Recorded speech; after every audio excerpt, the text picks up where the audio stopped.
huge day for Forest and another poor one for Liverpool. Those stats actually flatter Liverpool because I think overall Forest certainly took their chances a lot better than Liverpool did in the final third as they get their first win out of the relegation zone. Then for Sean Dyche's side, just taking a look then, Liverpool are 11th in the table, sitting on 18 points. Everton, for example, with a win tomorrow against United, will go level on points with Arne Slot's side. We have got quite the former Liverpool contingent with us. Don Hutchison joins us from Spain. Steve McManaman is here. Have a night off, Macca. You're on your holidays. Craig Burley, who scored an own goal at Anfield as well. But first, let's start off. Scored at the Cop End. Yeah, I know. Yeah, and an own goal. Stevie, what the heck was that? Well, amongst all the problems they have, there is one place that they undoubtedly have to start and fix, and that is the back four. Because you see what Liverpool did in the first 30 minutes. Forest never got out, and then they get out once, end up scoring controversial goals, some would say. All right, I would say. But from that point, Liverpool's mentality just crumbled. 2 minutes later, Jesus had another one. That should have been a goal. Yep. And then from there, it could have been 4 or 5 by the end of the game. And so you cannot lose 3 goals at home and beat anybody. Listen, 2 weeks ago, Forest were relegation fodder. Yeah. And they've just beaten Liverpool at Anfield.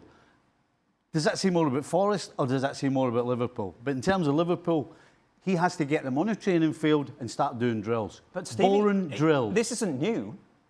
They keep losing games and he's doing nothing. Do you know what he said after the game? He said after the game, well, I'd be more worried if we were not creating chances. Well, they only created some chances in the first 20 minutes. Yeah. Didn't really create a lot after that. I could have played up front. Covering. The amount of touches Isak Igor had. Jesus did the bit.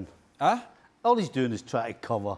He's trying to cover for some of his players. The fact that they did, for half an hour, create some chances. They could have been ahead, but they weren't. But at the end of the day, that's not what matters. What matters is you actually have to score goals. Yeah. And when you can't, you have to keep a tight ship at the back. And if you do that, there will be days where you struggle going forward, but you win 1-0. That's what good teams do. But right now, they can't keep a clean sheet. And if you're a forward, if you're in the midfield, you know, I was talking yesterday about Barcelona's midfield, how important the outcome of games is because of what the midfield do, because the back four are so high, so vulnerable. Well, it's kind of the same thing with Liverpool. The middle three, if they don't protect the back four, then we've seen all season what's going to happen. Unless he can't really make personnel changes, so he has to get on the field and he has to drill them and bowl them to death until they get it right. Because that's the only way to do it. They've had one good week recently. That was Real Madrid, Aston Villa, yeah, and Real Madrid, right? And then off the back of that, they got walloped by Man City, and they've just been walloped by Nottingham Forest. Could have been 4, might even have been 5 by Forest. That tells you that little 4 or 5 day window that they had was just a blip. It was an anomaly. He hasn't got the answers. Yeah. He can't find the answers. He was asked multiple questions after the game, which I know he's not going to come out and spill the beans. But he's you know, who's his best striker? Is it Isak? Is it just fitness with Isak? Or is it Ekitike, who's been the liveliest player for the most part, who was on the bench again?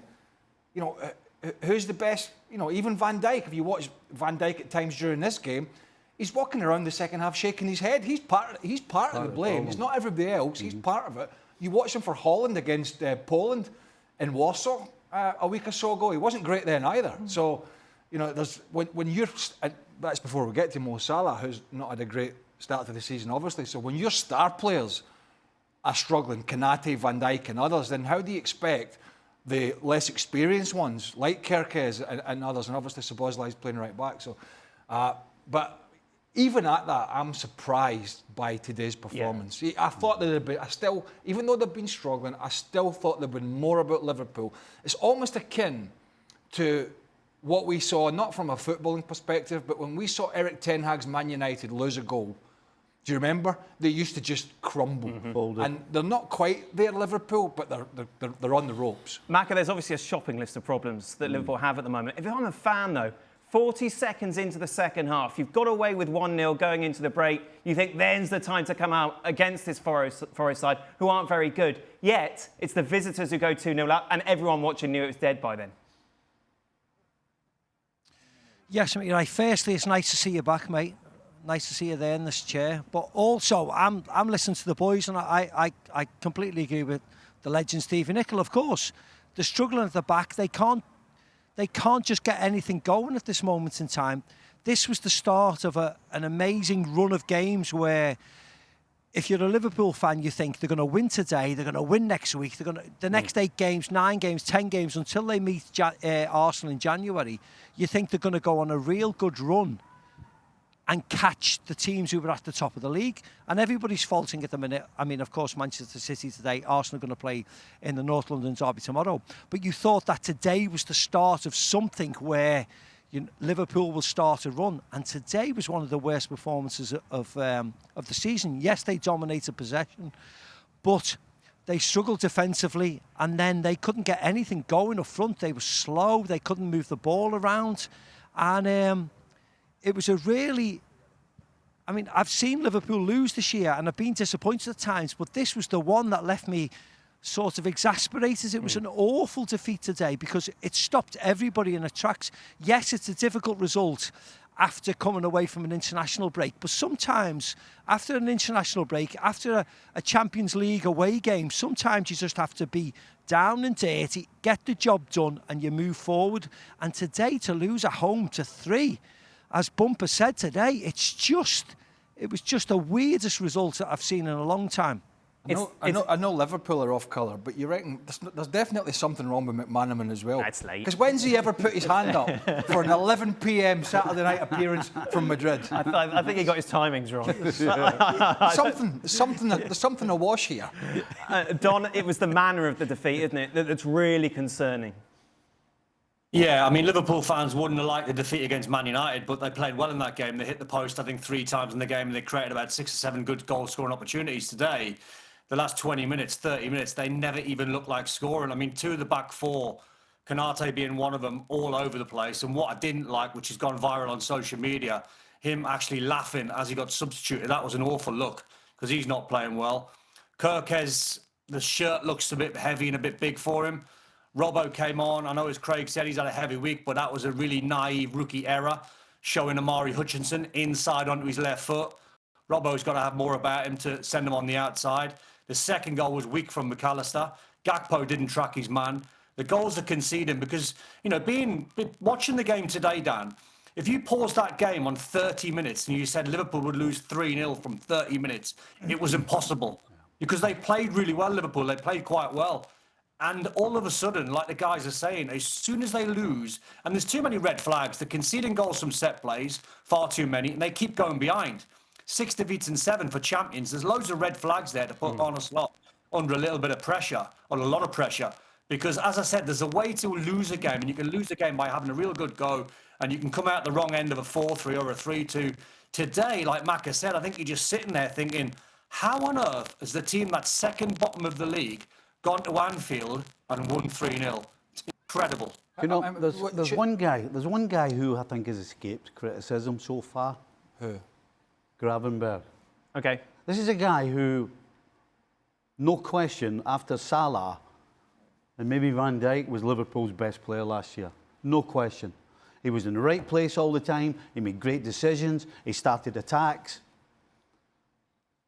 His main job is to be that block, that guy in front of the back 4 that orders the other 2 around, lets them go forward when they can, and he fills in behind. And he covers the holes. He's done none of that this year. I know he's missed a couple of games, but he absolutely has done none of that. So Craig's talking earlier about how Salah's disappeared. Van Dijk, what's going on here? Gravenberg's just another one who, as fantastic as he was last year, has completely disappeared again. So who is this on, Macca? The fact that we see Salah, Van Dijk, Gravenberg, every Liverpool player seems to have dropped, and Arne Slot doesn't seem to be able to find the answer. I think it's on everybody. Dan, you can have all the plaudits and the platitudes of last year. I've said this before, which we gave them. They won the league. They were amazing. We all said the same. And this year, they've they've been really disappointing. So actually, it is all of them. It's not Van Dijk, it's not Mo Salah, it's absolutely every single one of them. It's not Mo Salah and Van Dijk because they've just signed new contracts. It's not Trent Alexander-Arnold because he's just left. It's not Tyler Morton and Harvey Elliott because they've left. It's on all of them. They have to take responsibility for everything. You can take everything and get all the pats on the back and you say you're amazing, you've won the league.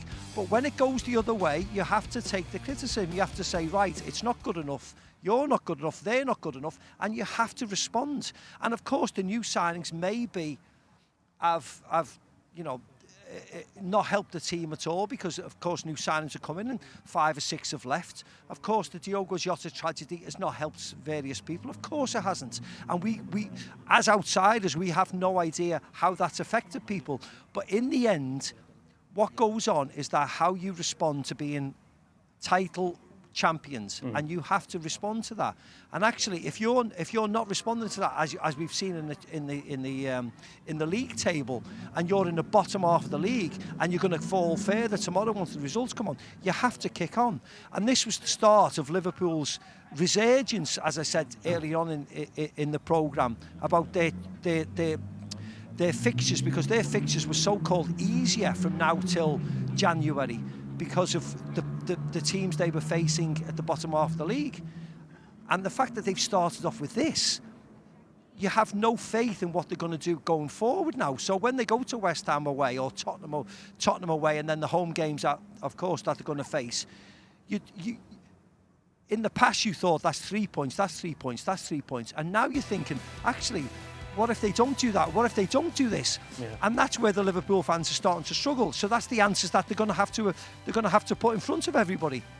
It's abysmal, isn't it? Look at that record there. I mean, it's just unacceptable. And for the, you say Liverpool were good for the first 20 minutes to half an hour, but wouldn't have Forest expected that to happen? And there were no big chances, were there? McAllister had that chance to Elliot Anderson, who, by the way, was excellent again. For club and country, he's been brilliant, and he was really controlled in the midfield again for Nottingham Forest. But wouldn't Sean Dyche in the dressing room before the game saying, "Listen, expect 20 minutes of a barrage, soak it up. The crowd will start to get on the back, and then we can get at them." So, in some sense, that was expected for Liverpool to come out off the international break, have a bash at a team down near the relegation zone. Forest would have been expecting that, sat off, soaked it up, and then played their own game. Look, at the end of the day here, the buck has to stop with the manager. And I'll tell you why. Stops with every other manager. Guardiola last year couldn't arrest the slide. Mikel Arteta, giving up a championship run a couple of years in a row. He's the one that carries the can. Look at the managers that have carried the can at Chelsea. Maresca's the latest. He's doing all right at the moment. The buck will stop with him. At the end of the day, there's money in the bank. Of course there is, because they won the league title last year. But the signs were already there. In the second half of last season, out the FA Cup at Plymouth, was it the Carabao Cup that they lost? Champions League, out. Won the league, but the league was done. But the form towards the end of the season sort of faltered a little bit. And at the end of the day, everybody thought the summer was so good for Liverpool in terms of who they signed that there was no point in anybody else turning up. And it's just been completely the opposite. And at the moment, the manager needs to find an answer, whether it's the personnel or on the training ground. But at the end of the day, if every other manager carries the can, then Arne Slot has to carry the can. And to be fair, he said that after the game. He said, it is up to me to find the solutions, and I am the one that's going to have to take the blame because I picked the team. But he's not finding the solutions. No, he's not. 6 out of 7 defeats. Your big players aren't turning up. Surely, as a coach, it's up to you to get the best out of them once again. Well, considering the amount of games they've played, it hasn't changed the system at all. And I remember sitting here talking about Pep when Man City fell off a cliff, talking about, you've got to change something. And he's not in a position, really, where he can change a lot of the personnel because of injuries. Certainly defensively, because of what they did in the summer, and they didn't get Guéhi at the last day of the transfer window, they were left short defensively. But there's a certain period of time where you can go, I've got to stick with this, and I've got to stick with it until we get it right. But there comes a time when you go, right, will it ever be right? And so I think he's going to have to get to the stage now where he goes, do I change the shape? because the shape he's playing with now, from a defensive point of view, forget attacking. And I know I started by saying that because at the end of the day, you have to start from a solid base and give nothing away, and then you can build. And to do that, he's going to have to flood the middle of the park. He's going to have to make it difficult for the opposition. And if that means you don't go with a supposed what they're attempting to play swashbuckling football, then that's what you got to do. Dan, I don't know what everybody thinks. I just hate VAR. I think it's got to a term where in the first couple of years, I was sort of getting to grips with it. I just think it now takes all the enjoyment out of it. I really do. As Craig rightly said, 2 wrongs don't make a right. Regardless of whether Liverpool should have got a goal against with the Van Dijk goal last week, I thought the Murillo goal should have stood. I thought the handball goal that was disallowed should have stood. So I'm just fed up with it all, I must admit. But you're right. I don't think these decisions talk about how Liverpool plays, and if Liverpool go 1 behind to an unfortunate goal, they should be able to respond in the next 75 minutes at Anfield to countergate that. But the fact that we talk about moments nowadays instead of talking about how teams are playing, that's the bigger thing. And actually, we're now talking about moments all the time about, and they're now becoming excuses instead of how teams should just carry on and get. And, you know, we've all when we played. All the boys on the panel, we always come against the goal where it was unlucky and we thought it wasn't a goal. But what you have to do, you have to respond and you have to think, right, well, you know what, we're going to prove them wrong and try and win the game. And that's what Liverpool should have done today. And actually they couldn't, and they were well beaten today. And that's what you have to just take out of it. You have to just take, we need to be better in the next game rather than talk about a moment in the game, because of course there was plenty of time to sort that moment out. Just one last thing, because we've spoken a lot about this game. There's so much else going on today as well. Talk to me about Isak, Macca. Ooh. Yes, I mean he's not the player that Liverpool thought they were buying. Of course, Dan. He's not fit enough, of course he's not, but we're only still in November. And I get the fact that we talk about Isak because of his price tag, we talk about Viet because of his price tag, and they need to improve and they need to be better. I don't think anybody thinks that their quality is not there, but they just need to gel into the team, they need to get fit and they need to be better.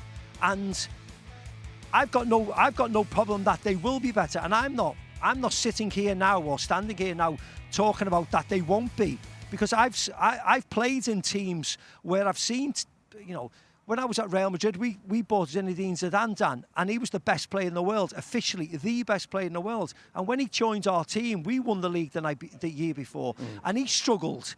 Initially, he struggled for the first 3, 4, 5 months. You were there. You know how much he struggled. And eventually, we won the Champions League. And maybe that's what will happen with Liverpool. Maybe they will become a cup team in their first year.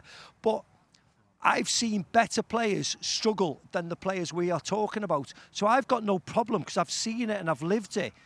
But I also know the results, and I know that they will get there in the end. It's just that it's taken a lot. It's taken a lot longer than Liverpool fans want to see. And also, the fact that Liverpool are in the bottom half of the table, it's adding more pressure to whatever happens on the team. But I know that a lot of the time it takes people a lot longer sometimes to adapt than other people. Macca says that Isak will be Zinedine Zidane in the second half of the season. Can you buy in that? That's what I thought. No one ever.